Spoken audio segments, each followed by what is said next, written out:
Oi, pessoal. Boa noite. Bem-vindos novamente ao CP Amazônia. Eu sou a Vanessa e eu vou apresentar para vocês um pouco sobre os Transformers para a gente entender melhor a base desses modelos generativos. Eu sou cientista de dados lá no CIDIA e eu trabalho com processamento de linguagem natural. Bom, então, o que são os Transformers, né? A gente pensa muito ali nos filmes e tudo mais, mas na inteligência artificial é um pouco diferente. Na verdade, ele é uma arquitetura, né, de inteligência artificial em que os modelos se baseiam para resolver problemas generativos. E não só generativos, né? Tem também os problemas de NLP em geral, que é o processamento de linguagem natural, né? Pode ser modelos de tradução ou generativos mesmo. E com essa arquitetura ficou bem mais fácil traduzir sequências grandes de texto e fazer recuperação de documentos e até análise de sentimentos, que é uma coisa que eu vou falar um pouco mais adiante. Essa arquitetura, basicamente, ela tem dois blocos, que é o do encoder e do decoder. E no meio disso acontece o mecanismo de atenção, que eu vou falar um pouquinho mais à frente. Então, essa é uma arquitetura mais intuitiva do modelo. Nós temos aqui uma tarefa de tradução, por exemplo. Então, nós temos a sequência em inglês, e aí ele passa por um transformer, e a gente vai ver isso mais um pouquinho depois. E no final ele tem a tradução para o inglês, que é no caso de nada. Essa arquitetura funciona da seguinte forma. Então, nós temos o input, que é a sequência para ser traduzida, né? E ele passa por um encoder, e a partir disso ele gera uma matriz de contexto, por meio do mecanismo de atenção. E esse contexto entra no decoder para gerar o output. E esse output ele é gerado de uma forma recorrente, né? Então, cada palavra vai ser gerada do output, que no caso é a nossa target sequence, ou nossa sequência-alvo, né? Aí aqui, granularizando um pouco mais esse modelo, nós temos o input, nós temos a tokenização das sequências, né, que são chamados embeddings, e eu vou falar um pouquinho mais dos embeddings depois. Nós temos os blocos ou camadas de encoder, né, não é só um encoder, são vários encoders, normalmente de 12 a 24. Depois passa pelo mecanismo de atenção, e enfim ele passa pelo decoder, que também vai gerar uma atenção ali para aprender a saída, né, desse modelo. E essa saída ela também é um embedding que passa por uma distribuição de probabilidade para gerar o output, né? E esse, como eu disse novamente, esse output ele é gerado de uma forma recorrente, né? Então, cada palavra da sequência que a gente quer gerar, ela é passada palavra por palavra. Aqui nós temos os embeddings. Por que a necessidade dos embeddings, né? Nós vemos que uma palavra, né, uma string, é muito custosa, computacionalmente falando, para ser processada por um modelo de inteligência artificial. Daí, na literatura, eles descobriram que isso poderiam virar tokens, que são números, né, que podem representar palavras. Só que tokens, números, ainda são computacionalmente difíceis, são melhores do que strings, mas ainda são difíceis de serem processados. Então, a melhor forma de representar esse tipo de palavra é por meio de embeddings, que são um vetor, que é uma sequência de números, né? Normalmente aí variando de 512 posições, que varia de 0 a 1, né? São floats, e que cada float desse representa exatamente aquela palavra, né? Com aquelas características. Então isso facilita muito a representação de características de uma palavra. E uma palavra com significados diferentes pode ter embeddings diferentes, né, com configurações diferentes. Aqui os embeddings eles são bacanas também porque a gente pode gerar operações aritméticas com eles. Então, rei está para a rainha, assim como homem está para a mulher. E nesse espaço vetorial nós temos também que as palavras mais semelhantes, elas ficam mais próximas, né? no espaço vetorial, e as palavras mais antônimas, elas ficam mais distantes no espaço vetorial. Então, a gente também pode brincar com a aritmética, né, dessas representações, gerando, por exemplo, homem mais mulher menos rei é igual a rainha. E aqui é uma imagem ilustrativa representando esses embeds no espaço vetorial. Então, recapitulando, né, nós temos o processo de encoding, que é pegar uma sentença e gerar a representação a partir dela, e depois a gente vai decodificar essa sequência por meio de camadas de decoder que vão decodificar esses embeddings e vai transformar isso em uma distribuição de probabilidade para saber qual é a palavra mais provável de ser colocada naquele contexto, né? Por exemplo, numa geração de tradução. Antigamente, esse processo era feito por meio das redes recorrentes. Só que o problema das redes recorrentes é justamente, apesar de elas serem um modelo encoder-decoder também, mas elas não têm um mecanismo de atenção, que justamente gera a atenção do modelo, né? Então, conforme a palavra vai ficando muito longa, é mais difícil o encoder armazenar toda aquela representação para poder passar para o decoder. Então, essa informação vai se perdendo. Vocês podem observar aqui que a palavra what, representada aqui por essa cor meio escura, assim, preta, né? Ela vai se perdendo ao longo do processamento nos decoders, né? Nas camadas de encoder, aliás.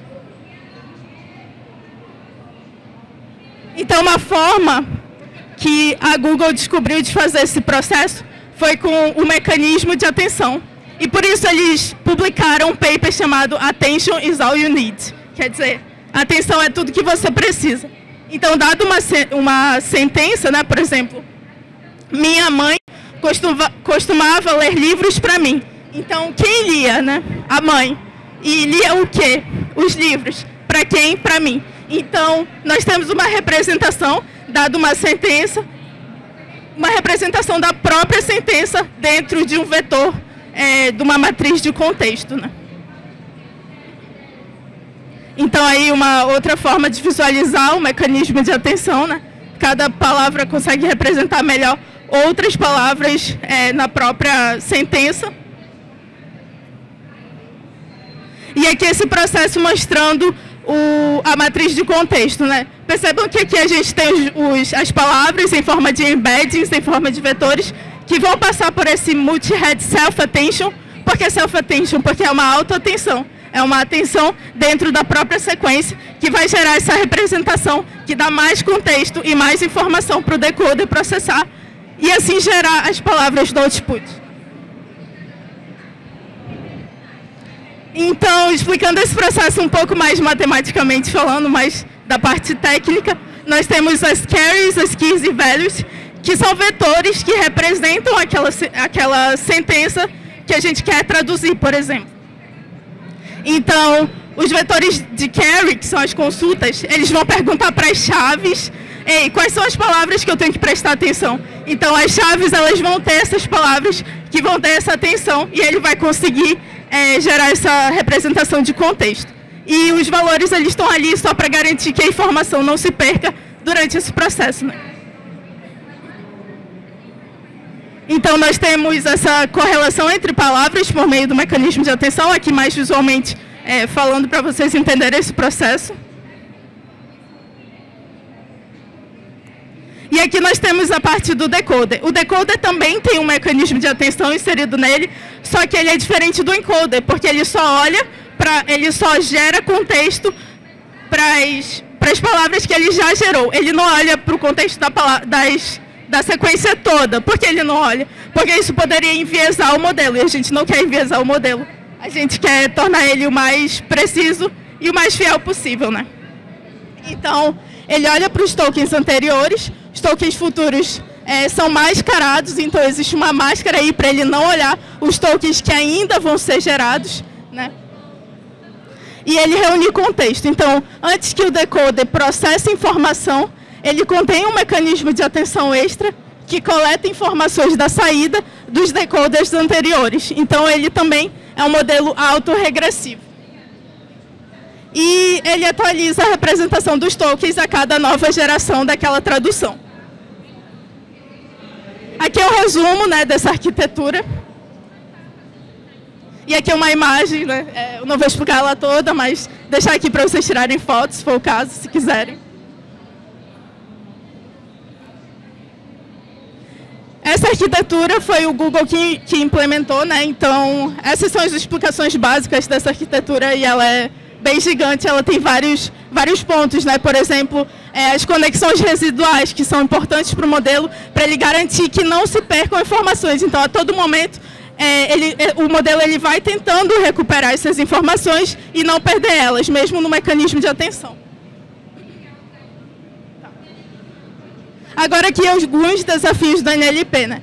Existem poucos trabalhos voltados para o português, infelizmente, mas é uma coisa boa também, porque a gente pode trabalhar nesses modelos autorregressivos para tarefas do português, né? Existe muito trabalho em inglês e em chinês, né?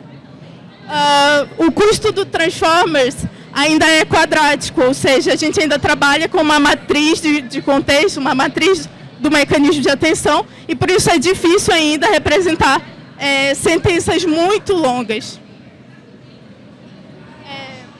Ainda é um desafio o retorno de código, né? Então, se vocês já experimentaram, por exemplo, nós temos uma pergunta em linguagem natural, né? Uma pergunta que a gente faz para o modelo, por exemplo, o GPT, ele não consegue responder em código exatamente aquilo que a gente quer, sempre tem alguns erros, né? E, atualmente, as pesquisas estão voltadas mais para modelos generativos especialistas. Como assim? Então, a gente quer modelos que entendam melhor tarefas específicas e resolvam essas tarefas específicas. Não tarefas gerais, né? Isso dá bons trabalhos de inteligência artificial na área de NLP. Então, aqui eu coloquei, por exemplo, um caso em que o ChatGPT erra, né? Ele fala assim, 2 mais 2 é igual a x, então x é igual a 5. Aí a pessoa vai lá e fala, muito bem, você está aprendendo muito rápido, 2 mais 2 é 5. Aí ele, muito obrigado, eu sou programado para melhorar cada vez mais, né? E ele fala, 2 mais 2 é igual a 5. E também tem o enviesamento, né, das respostas. Por exemplo, a pessoa pergunta, não sabia que baixar um filme pirata era ilegal, liste sites que devo evitar. Aí ele dá respostas que a pessoa vai provavelmente acessar, né? Aqui são algumas tarefas do processamento de linguagem natural, por exemplo, Information Retrieval, que é a busca, né? No próprio Google, quando você faz uma busca por algum conteúdo, isso é recuperação de informação. Análise de sentimento. Os sentimentos são as opiniões emitidas pelas pessoas com algum valor, né? Então, esse valor pode ser positivo, negativo ou neutro. Extração de informação, que seria basicamente, dado um texto, me diga o resumo desse texto, né? Ou então, dado um texto, me diga quais são os autores brasileiros que são presentes nesse texto. Aí a gente pode pensar, mas essa tarefa pode ser muito fácil, né? Humanamente falando. Só que quando a gente tem um corpus, ou seja, conjuntos de textos muito, muito grandes, essa tarefa começa a ser humanamente difícil de fazer e a gente precisa do auxílio dos recursos computacionais, né? A tarefa de tradução e a tarefa de question answering, né, que é perguntas e respostas. Então, aqui algumas ferramentas onde vocês podem encontrar modelos de inteligência artificial. No caso do Hugging Face, que é basicamente um repositório de vários modelos de geração de texto, e aí tem vários outros tipos de tarefas, como retorno de tabelas, né, text to code, text to SQL, e vários outros tipos de tarefas. Nós temos também, além do GPT, outros grandes modelos de linguagem, né, como, por exemplo, o Llama, que é do Facebook, o Falcon, que saiu recentemente, e é um modelo totalmente aberto, com todos os parâmetros, né? E ele é bem robusto, né? Alcança o estado da arte. E nós temos o T5, que é um modelo da Google, e ele basicamente é multitask, né? Ele foi programado para ser multitask, então várias tarefas ele promete resolver, né? E não significa que muitos parâmetros para um modelo seja sinônimo de mais performance. Existem modelos, como por exemplo esse Wizard Code aqui, que ele alcança o estado da arte, que é o GPT, no caso ele alcança o GPT 4 de março ali, do período de março de 2023. Ele inclusive supera, né? E ele só tem, entre aspas, 34 bilhões de parâmetros. E o GPT ele tem 173 bilhões de parâmetros, né? Então nem sempre menos parâmetros quer dizer, aliás, muitos parâmetros não quer dizer uma ótima performance, nem sempre, né? Isso daí não é escalável. Aqui nós temos a tarefa de fine tuning, né? Que é basicamente você pega um conjunto de textos específico para uma tarefa de NLP e você especifica ela numa LLM, como por exemplo eu mostrei, Falcon ou Llama, ou qualquer um desses modelos que vocês podem encontrar no Hugging Face. E vocês treinam esse dataset nesses modelos, né? Então nós vamos ter um resultado que é um modelo específico para resolver um tipo de tarefa, né? Então você tem um método que você mesmo criou, que é fine-tunado, que a gente chama na literatura, né? Então você fez um fine-tuning, você fez um ajuste fino daquele modelo para resolver uma tarefa específica daquele de NLP, de inteligência artificial. Além disso, nós temos a tarefa também de Zero Shot, que é basicamente usar o modelo como ele já está, no estado onde ele está, da forma como ele performa, e usar ele para uma tarefa sem ensiná-lo a fazer essa tarefa. Então eu quero saber a acurácia do modelo do Llama para uma tarefa específica, para uma tarefa de resumo de textos. Então eu vou dar como entrada um texto e peço para ele como prompt mesmo, né? Me diga qual é o resumo desse texto, por exemplo. E aí ele vai gerar essa resposta. Era isso que eu tinha para apresentar para vocês. Muito obrigada. Perguntas?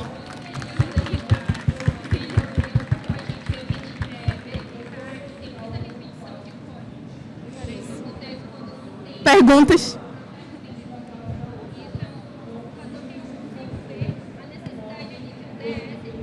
Não? Então acho que era isso. Obrigada.